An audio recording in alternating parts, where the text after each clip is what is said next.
बस इस कदर ही कैद थी, बकदर ज़र्फ काट ली।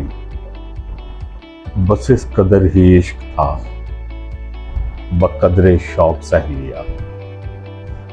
और अब माले कार हम गुबार में नहीं रहे, खुमार में नहीं रहे। सो आज हम तेरे किसी हिसार में नहीं रहे।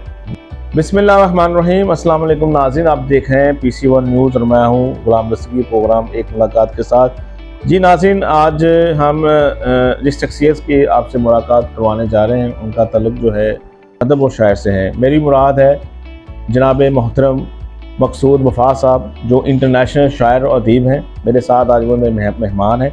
आइए उनसे बात करते हैं। अस्सलाम वालेकुम सर। वालेकुम अस्सलाम। कैसे हैं सर आप? ठीक ठाक? जी जी, अल्लाह का शुक्र है। अच्छा सर, सबसे पहले तो हमारे देखने वाले नाज़रीन को आप अपना मुकम्मल जो है वो तारुफ कराइएगा।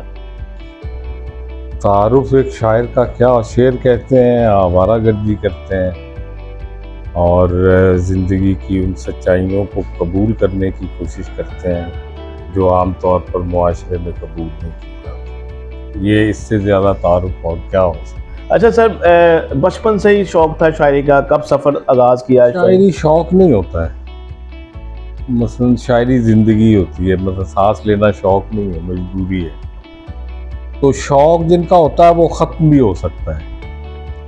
तो शायरी मेरी तो ज़िंदगी की तरह है, मेरे साथ, मुझे लगता है इसने जन्म लिया, मेरे साथ ये ज़िंदा है और मेरे साथ चली जाएगी जो मैं कर रहा हूँ। तो ये शौक़ से आगे की कोई चीज़ है। शायरी जो है वो सिर्फ शौक़ नहीं है। शौक़ ख़त्म हो सकते हैं लेकिन शायरी ख़त्म नहीं हो। यानी कि शौक़ इसके लिए कम दर्जा है, आप कह रहे हैं? इसमें आपका मिजाज है असल में, जो अल्लाह की तरफ से आपको अता किया जाता है। तो वो मिजाज जब आपका हो तो फिर वो सारी ज़िंदगी आपके साथ रहता है। अच्छा सर, आपका जो ताल्लुक़ है फैसलाबाद से ही है शुरू से? नहीं, मेरा ब्रॉटअप जो है वो कुवैत का है। ओके। हाँ, मैं 10-11 साल का था जब पाकिस्तान आए। उसमें कुछ अर्सा हमने लाहौर गुजारा फैमिली ने सारी ने, और उसके बाद फिर स्कूलिंग भी यहाँ हुई, कॉलेज भी यहाँ हुआ, फिर बाद में लाहौर भी पढ़ाई रही। तो लेकिन अब ताल्लुक़ जो है ज़ाहिर है लायलपुर से।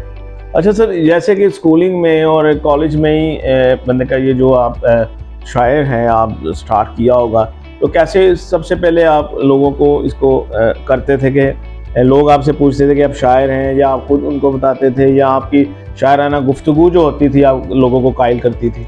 शुरू में तो पहले आपको ही पता नहीं चलता कि आप जो कर रहे हैं वो शायरी है भी कि नहीं, लेकिन वो आपसे हो रही होती है। जिस तरह बच्चा सीख रहा होता है या उसका मिजाज एक बाहर आ रहा होता है, या जिस तरह का उसका टेम्परामेंट होता है, सराउंडिंग होती है, वो उससे भी सीख रहा होता है। तो पहले तो आपको ही बहुत मुश्किल पता चलता है कि आप क्या कर रहे हैं। हाँ, फिर लोग बताते हैं कि यार ये तो शायरी है। फिर आप सोचना शुरू करते हैं, फिर यानी इधर उधर की चीज़ें भी आप पढ़ रहे होते हैं। तो वो जो मैं पढ़ता था, जो नज़्में ख़ास तौर पर, जो शायरी, मेरा ख्याल है उसका भी असर हुआ। लेकिन 8वीं-9वीं क्लास तक पहुँचते पहुँचते मुझे समझ आ गई थी कि ये जो कुछ मैं कर रहा हूँ ये शायरी है। तो सबसे पहला जो है आपका जो याद नहीं, इतने ज़्यादा वो चीज़ें थीं, इतनी ज़्यादा वो मैंने लिखा है कि मुझे यकीन, शायद मैं आपसे कह रहा हूँ कि मैं बोल भी नहीं सकता था, तो शायद मुझे शायरी अच्छी लग रही थी। तो मुझे याद नहीं है कि उस आलम में मैंने क्या कहा होगा, कौन सा शेर कहा होगा। यानी 7वीं-8वीं में तो मुझे इल्म हो गया कि ये चीज़ें हैं, इसकी यानी काफ़ी मालूमात मेरे पास इकट्ठी हो गई अपने बारे में। लेकिन उससे पहले सब कुछ हो रहा था, वो मुझे वाक़अतन याद नहीं। अच्छा सर, सबसे पहले जो है आपने किस मुशायरे में हिस्सा लिया बाकायदा तौर पे, जो है वो किस सन में? और बाकायदा तौर पर तो सबसे पहले मुशायरा नहीं होता है, वो होती है आपकी इर्द गिर्द जो लोग, फैमिली होती है, दोस्त होते हैं, क्लासरूम होता है, फिर आपका वो इंस्टीट्यूशन होता है। जहाँ आप पढ़ रहे होते हैं, फिर आप बड़े होते हैं तो फिर इस तरह के लोगों में आप बैठना शुरू करते हैं। तो मेरा ख्याल है वो जो स्कूल का ज़माना है उसमें, हमारे ज़माने में तो एक क्लास हुआ करती थी, बज़्म अदब उसको कहा करते थे, जिसमें सारे स्कूल के बच्चे इकट्ठे होते थे और वो अपनी मर्जी से कुछ सुनाते थे। कोई कुछ सुनाता था, कोई गाना गाता था, कोई नज़्में पढ़ता था। तो उस क्लासरूम में मेरा ख्याल है वो मुशायरे का सा समा पैदा हुआ, जहाँ आपके असातिज़ा भी आपको अप्रिशिएट करते हैं, आपके साथी भी आपको हैरत से देख रहे होते हैं और खुद आपको भी हैरत हो रही होती है कि ये सब कुछ मैं लिख रहा हूँ या मैं कर रहा हूँ और ये अप्रिशिएट हो रहा है। अच्छा सर, इसमें ये है कि आपने अब तक जो है कितने मुशायरों में हिस्सा लिया? अनगिनत है, अनगिनत है। अनगिनत है, हाँ। यानी ये तो काउंट हो ही नहीं सकते कितने मुशायरों में, बेशुमार हैं, बेशुमार मुशायरे। अच्छा सर, नेशनल और इंटरनेशनल मुशायरों में आपने शिरकत की है, माशाल्लाह इतना एक्सपीरियंस इस फील्ड में है, तो ये जो हमारे नेशनल मुशायरे हैं या इंटरनेशनल जो मुशायरे हैं, इनमें क्या फ़र्क है? जैसे इस तरह लहरपुर में होते हैं, लाहौर में होते हैं, या अमेरिका में होता है, यूके में होता है, इसमें और क्या फ़र्क है इन दोनों में? देखें, फ़र्क बेसिकली तो कोई नहीं है, बल्कि मैं समझता हूँ कि बाद मुशायरे जो हमारे यहाँ होते हैं, जिसको हम शेरी नशिस्तें कह लें, वो अपनी क्वालिटी के लिहाज से किसी भी इंटरनेशनल मुशायरे से कम नहीं।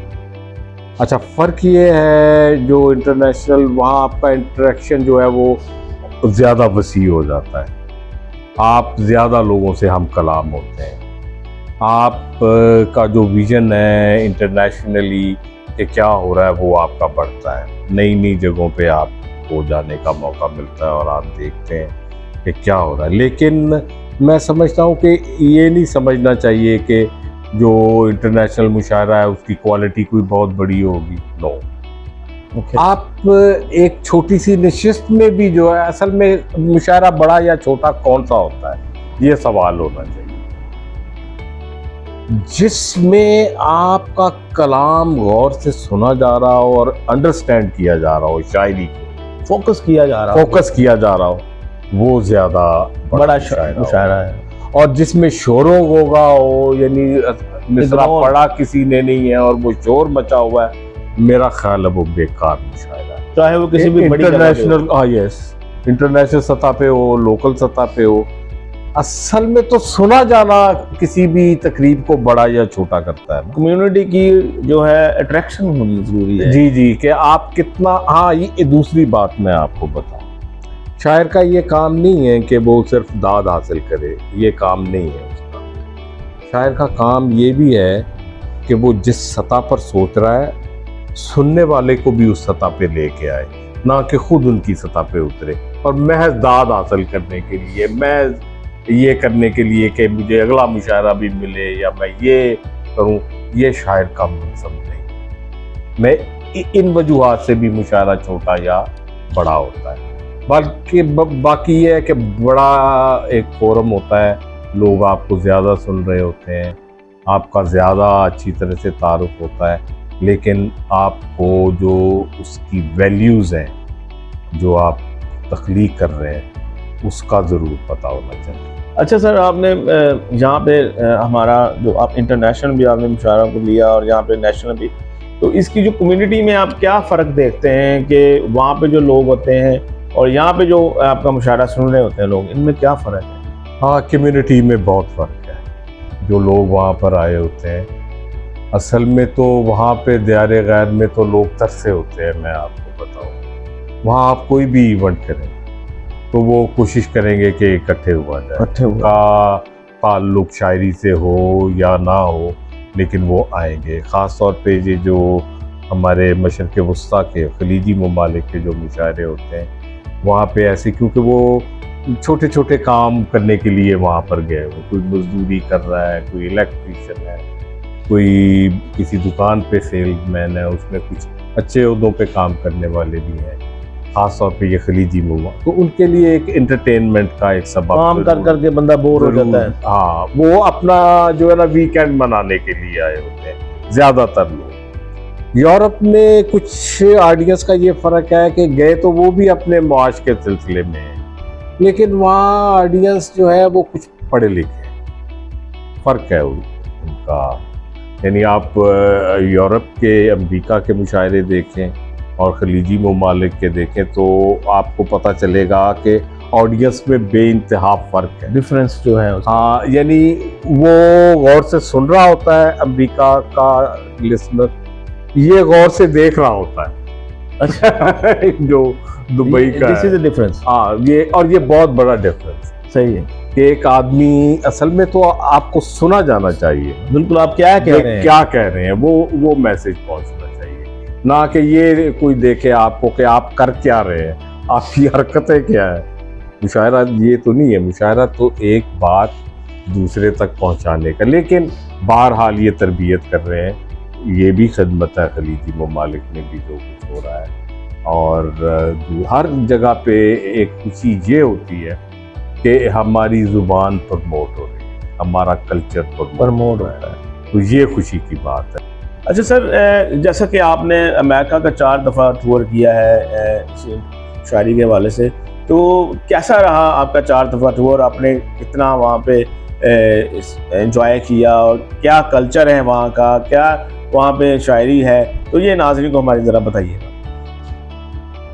देखें, वहाँ एक तो ज़ाहिर है मेरे मुल्क की, और उसके बाद मेरी ये इज़्ज़त है कि वहाँ के लोग पसंद करें, और जब हमारी ज़ुबानें वहाँ उर्दू और पंजाबी के लिए काम हो रहा होगा तो एक तो ये खुशी की बात है। दूसरा जो मैं अपने हवाले से एक बात ज़रूर करना चाहूँगा कि मैं आवारा गर्द आदमी, मैं वहाँ मुशायरे तो ज़रूर पढ़े मैंने, और ज़ाहिर है आपको खुशी होती है, आपकी एक कामयाबी है, बिल्कुल, लोग आपको इतने अच्छे लेवल पे पसंद कर रहे हो या आप इतने इंटरनेशनली तौर पर प्रेजेंट किए जा हाँ जी, रहे हैं। सही है।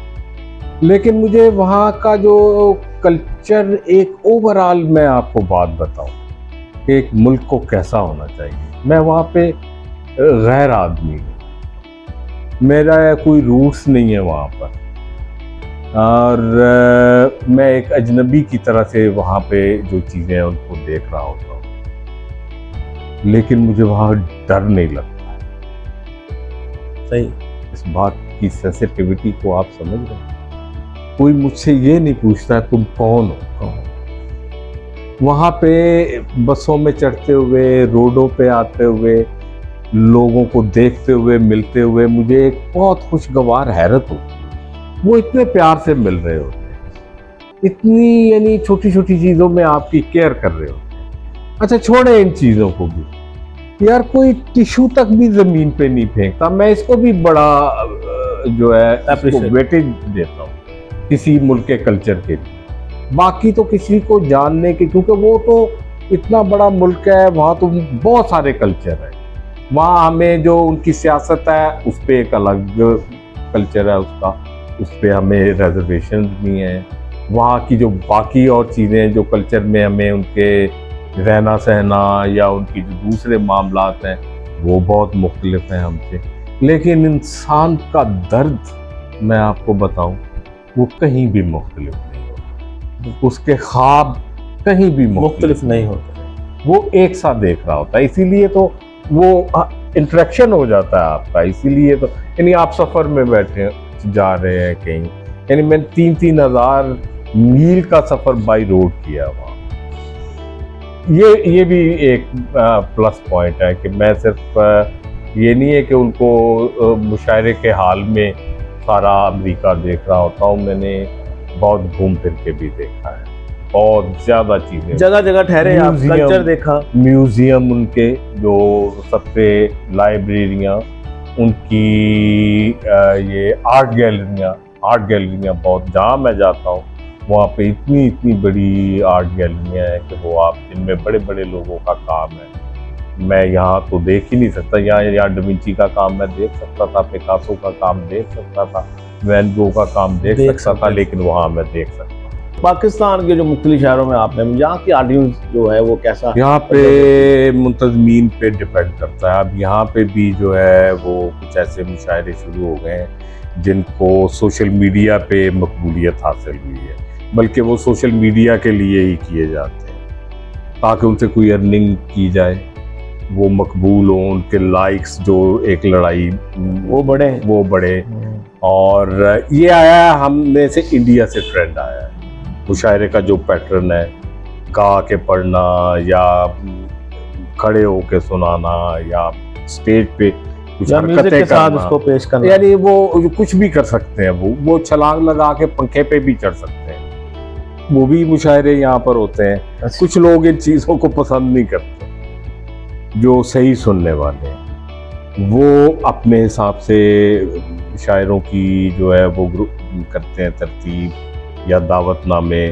वो बहुत कम लोग हैं जो शायरी को समझ रहे होते हैं, और शायरी को समझने वाले लोग हर सोसाइटी में कम ही होते हैं, हर कोई नहीं समझ सकता है, लेकिन वो भी अपने तौर पे कोशिश कर रहे हैं। सो वैल्यू, अगर मैं ज़ाती तौर पे वैल्यू करूं तो मैं समझता हूं कि इसको संजीदा तरीके से करना फ़ायदेमंद है कि हम अपनी इक़दार, अपनी नई नस्ल तक कुछ पहुंचाने के लिए जो है वो कारामद साबित हो सकते हैं। तो बाकी शोर शराबा तो है ही। अच्छा, इसमें आपने मैं ऐड कर दूं थोड़ा सा है कि नई नस्ल की आपने बात की, मैंने भी शायरी जो है सुनी है और कई मुशायरों में भी मैंने विज़िट किया है, देखे भी हैं। तो मैं देखता हूं कि वहाँ पे लोग जो हैं वो एजड लोग ज़्यादा होते हैं, तो हमारे जो नौजवान नस्ल है वो इस तरफ क्यों नहीं आती, वो इन मुशायरों में क्यों नहीं?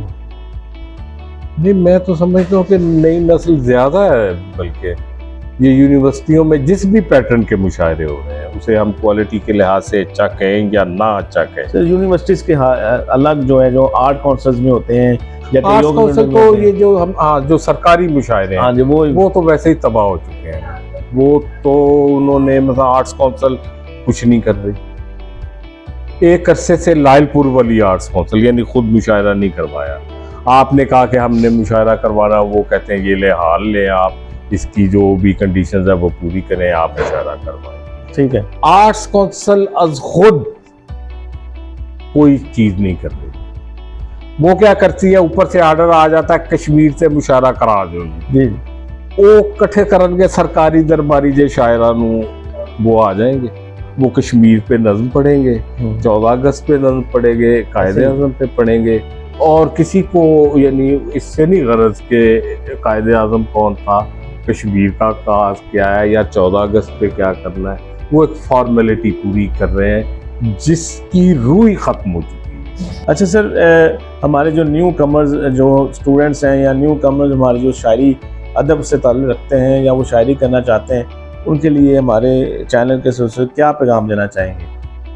बेशुमार बातें हैं, लेकिन एक दो बातें बहुत इम्पोर्टेंट हैं नौजवानों के।